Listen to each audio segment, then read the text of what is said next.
बहुत समय पहले सूर्यनगर में एक राजा रानी रहते थे। पास धन, वैभव और एक सुंदर राजकुमार सब कुछ था, लेकिन फिर भी उनके दिल में एक कमी थी। उन्हें एक बेटी की चाह थी। वर्षों की प्रार्थना और मंदिर में जाकर कई दिनों तक पूजा बाद रानी ने एक प्यारी बेटी को जन्म दिया।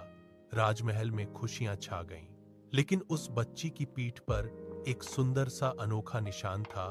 राजा ने पंडित जी को बुलाया ताकि राजकुमारी की जन्म कुंडली बनवाई, लेकिन जैसे ही पंडित जी ने कुंडली देखी, उनका चेहरा गंभीर हो गया।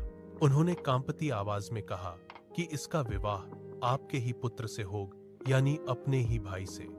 यह एक बड़ा अनर्थ होगा।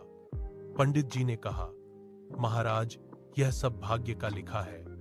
अगर आप इस अनर्थ से बचना चाहते हैं तो इस बालिका को नदी में बहा देना ही उचित होगा।